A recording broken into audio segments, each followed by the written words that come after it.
Regard croisé, ce soir, nous allons évoquer la Libye. Paris maintient la pression pour des élections en décembre. La Guinée équatoriale, 2 partis d'opposition boycottent la fin du dialogue national. Le Mali, la présidentielle, 2 fichiers, une élection, c'est une question. Et puis le Togo, dès le 1er août prochain, chacun comprendra à propos du ministre Gilbert Bawara. On va passer tout cela au crible avec Sylvestre Béni, directeur de publication de La Manchette. Bonsoir Sylvestre. Oui, bonsoir Samuel et bonsoir à toutes les spectatrices, j'allais dire auditeurs, d'autant plus que j'étais tellement habitué de l'autre côté, voilà, à tous ceux qui nous suivent, voilà. Et Kofi Kanetom, acteur de la société civile, bonsoir. Bonsoir, bonsoir à tous les téléspectateurs et téléspectatrices. Merci. La Libye, pour commencer, je le disais, Paris maintient la pression pour les élections en décembre. Le chef de la diplomatie française, Jean-Yves Le Drian, a fait le tour des principaux responsables politiques lundi en Libye pour pousser à des élections en décembre dans ce pays qui est en proie à des chaos depuis la chute de Mouammar Kadhafi en 2011.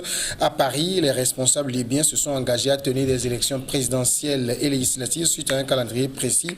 D'ici la fin de l'année, a-t-il martelé à l'issue d'une rencontre avec le chef du gouvernement d'Union nationale, Fayez al-Sarraj, à Tripoli. C'est ce à quoi aspirent les Libyens. Alors, Sylvestre Béni demandait aux Libyens d'aller aux élections en décembre. Est-ce que ce n'est pas pousser ces populations dans un nouveau chaos?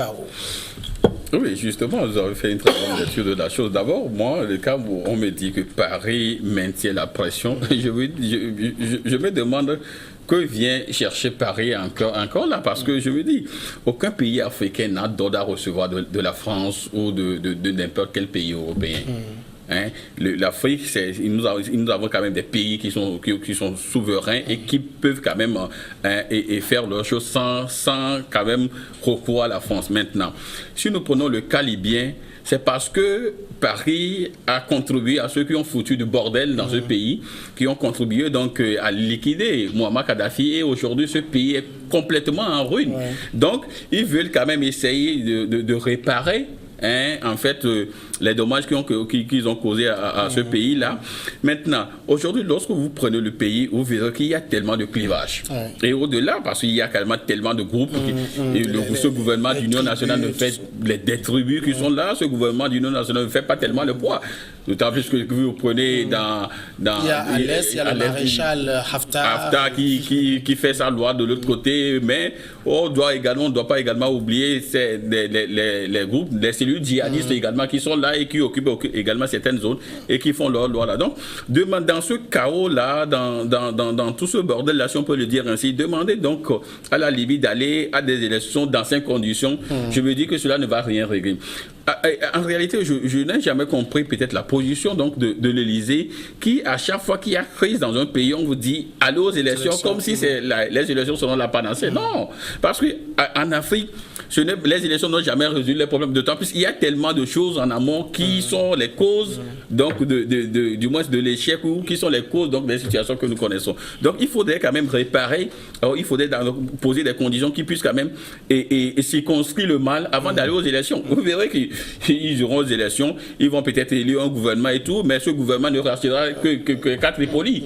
Oui, voilà, donc c'est ça quand même le drame dans cette affaire. Donc je crois que Paris et les États-Unis, qui ont contribué à ce que ce pays-là soit totalement ce que nous voyons aujourd'hui, doivent quand même œuvrer à ce qu'on retrouve la paix en Libye, mais pas quand même forcer les gens à aller aux élections dans ces conditions. Kofi Kanetom, est-ce que la France mesure aujourd'hui en fait la portée de ce qu'elle est en train de demander aux Libyens, quand on sait que c'est un pays qui en fait n'a jamais connu d'élection? Bon, en fait, tel qu'il l'a décrit, moi je suis en train de me poser une première question. L'organisation des élections en Libye, est-ce que ça est avantageux pour la Libye ou pour la France ou bien pour l'Occident? Et quand nous regardons un tout petit peu aujourd'hui, la Libye que nous avions connue est devenue un centre de plusieurs problèmes sociaux, à commencer par les clivages des forces politiques d'ici là, qui a engendré une ouverture pour l'installation des djihadistes qui font leur expansion, et au même moment que cette expansion continue et que les deux forces politiques en présence, l'autre de Tripoli, l'autre de Toroubou, où vraiment, ils n'ont pas les moyens de pouvoir contenir aujourd'hui ces djihadistes. Et quand on regarde que ces djihadistes-là ont une poche poreuse pour rentrer en Occident, d'où les difficultés que le Paris a vécues ces derniers temps, dues aux djihadistes. Et quand on regarde également que la Libye est devenue le corridor par excellence des migrants et des réfugiés, il importe aujourd'hui qu'on ait une force qui puisse être placée, qui puisse asséner une certaine rigueur pour recadrer la situation au niveau de la Libye, afin qu'on puisse avoir un répondant avec qui on peut organiser quoi que ce soit. Parce qu'aujourd'hui, quand vous voulez organiser avec l'autre camp est là. Et ces camps ont des alliances partout. Et au niveau de ces alliances, maintenant, il y a de multitudes de groupes régionaux qui sont là. Donc, vous allez comprendre que quand nous connaissons bien la politique métropolitaine à l'endroit des pays africains, qui est basée sur les intérêts, autres que les relations telles que nous voulons, il faut comprendre que si aujourd'hui le terme de Paris insiste qu'il y ait des élections, ça veut dire que Paris trouve que ces élections viendront corriger quelque chose à Paris et non en Libye. Voilà. Donc moi je suis en train de lire des choses comme ça et je me dis que sinon, je ne pense pas qu'on puisse dire aujourd'hui à des gens qui n'ont jamais connu les élections, à un pays qui a été décimé par justement cette métropole et à ce pays où aujourd'hui tout se retrouve là-bas. Et il nous en souvient avec la tentative d'arrêt des réfugiés et des migrants vers l'Europe. L'Italie avait signé un contrat avec des rebelles. Voilà. Et ça avait plutôt amené les gouvernants de la Libye à devenir des monstres par rapport aux Africains. Nous avions déploré ça ici. Aujourd'hui, pour empêcher ces migrations, il faut trouver un moyen. Or, le moyen ne peut se trouver que lorsque ce pays se comporte bien. À l'époque, Kadhafi, quand il existait, il arrivait à régler les différends entre les factions rivales et à pouvoir maintenir une certaine sérénité. Voilà pourquoi nous n'entendions pas de ces choses. Maintenant que ces choses sont là, il faut trouver un juste milieu. Donc on propose à la Libye d'aller aux élections, de mettre en place des institutions et en un tour de main, on fait tous les fiefs pour pouvoir rencontrer tous les chefs et on les amène en leur proposant 850 millions d'euros pour les aider à organiser les élections. Justement, ce que dit Kofi Kanetoum est intéressant, c'est-à-dire la France essaye d'imposer à la Libye des élections juste pour éviter que ce pays ne soit cette passoire qu'elle est aujourd'hui, qui déverse chaque année des centaines de milliers de migrants sur le continent? Oui, justement, je crois qu'il a fait quand même une très bonne lecture de la chose. Vous savez, même la présence donc, des forces françaises en Afrique, partout que ce soit au Mali et tout, c'est juste pour être des avant-gardistes donc, de ces mouvements-là. Au même moment, quand le continent est incapable d'assurer sa propre sécurité, on ne peut pas refuser l'aide. Vous avez vu par exemple le cas tchadien, c'est la France qui est intervenue pour stopper l'avancée des rebelles. Vous avez vu au Mali, c'est la France qui est intervenue pour stopper les djihadistes. Même au Burkina, l'attentat tout dernièrement, la France a dû intervenir. Oui, justement, parce que les armes que ces djihadistes-là utilisent proviennent d'où? Lorsque vous vendez donc des armes, je ne parle pas de la France, je parle des pays européens, parce que ces armes ne tombent pas du ciel. Sûrement qu'ils ont des créneaux, et là, c'est pas ces créneaux donc, à avoir ces gens d'armes. Donc, il faudrait quand même que ceux qui ont les mêmes armes puissent quand même venir les combattre. Donc, là, c'est pour également asseoir leur domination en Afrique. Voilà, c'est pour asseoir leur domination, parce que c'est eux qui vendent les armes, c'est eux qui viennent encore avec d'autres armes, et ils savent quand même les armes qu'ils peuvent quand même utiliser pour neutraliser ces djihadistes. Donc, je vous dis que... Moi, j'étais plutôt très content quand il citait les pays, parce que je n'ai remarqué que des pays qui ont eu pour colonisateur la France, voilà. Pourquoi dans les pays anglophones, il n'y a pas de ces éléments qui suscitent maintenant l'intervention des autres choses de la métropole colonisatrice. Voilà, donc ça veut dire que quelque part, il y a une volonté manifeste de pouvoir intervenir, de pouvoir créer et de venir en sapeur-pompier. Justement, asseoir peut-être une domination. Et maintenir les États dans une certaine léthargie pour pouvoir être dirigibles. Hein, et là, aujourd'hui, lorsque Paris même demande à ce que la Libye aille à des élections, je vous dis que Paris a déjà ses pions donc en Libye. Et ils savent qu'ils peuvent déjà pister des gens qui vont peut-être venir au pouvoir. Et là, ce sont déjà des armées. Parce que Paris, ils l'ont dit, là, Paris n'a jamais d'amis, ils n'ont que des intérêts. Donc, là, dès que ceux-là vont accéder donc, à la magistrature suprême, ils ont déjà des amis. Ils peuvent maintenant quand même dérouler tout le réseau donc, de la France-Afrique que nous connaissons. Vous savez qu'en Libye, il y a quand même le pétrole qui est même la cause, il faut le dire, qui est même la cause de la Libye et tout. Donc, aujourd'hui, le pays est en ruine, mais les gens profitent. Les gens profitent donc pour pomper un peu dans les eaux et tout. Donc, voilà, c'est une manière donc d'avoir de donner la para donc d'un pays stable, d'un pays qui a déjà maintenant des dirigeants et là faire croire qu'on peut faire au nom de ces dirigeants venir et puis imposer un nouvel ordre de réorganiser une façon et même ces fonds là qui donnent quand même aux Libyens.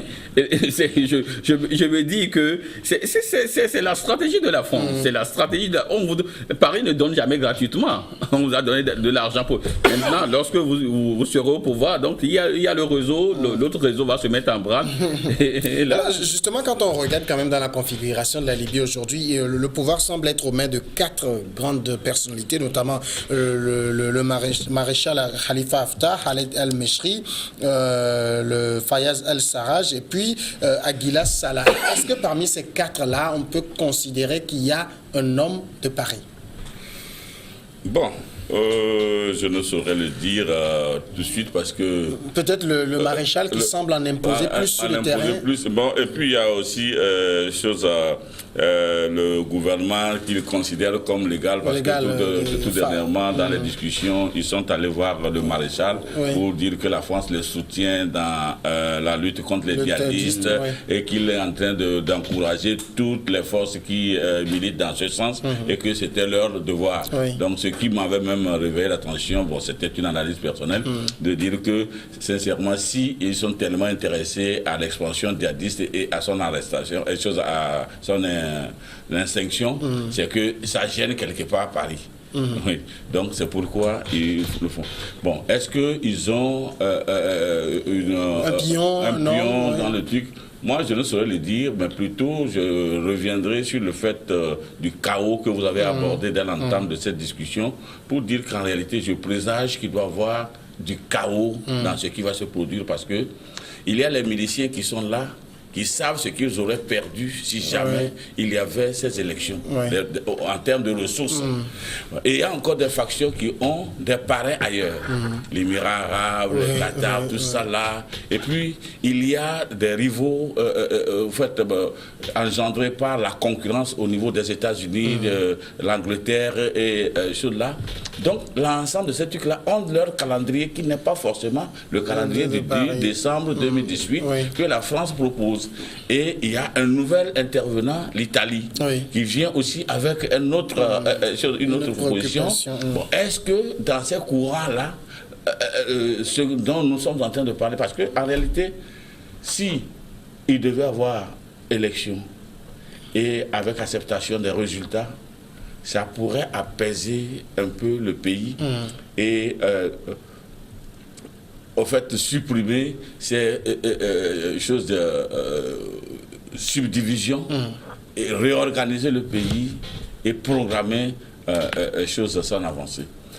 Mais faut-il encore rappeler que l'épisode que nous vivons aujourd'hui en Libye, après celui qu'on a taxé de dictateur, n'a jamais été connu depuis que ce monsieur était là. Ouais. C'était une Libye unie, c'était une Libye prospère. Et je suis en train de vous poser la question de savoir, est-ce que du temps de Kadhafi, c'est la France qui aurait donné 850 000 € ou bien Kadhafi qui aurait financé les présidentielles d'un président avec cet argent ou bien le double de cet argent? Non, il faut appeler les choses par leur nom. C'est de Kadhafi en 2007. Donc voilà.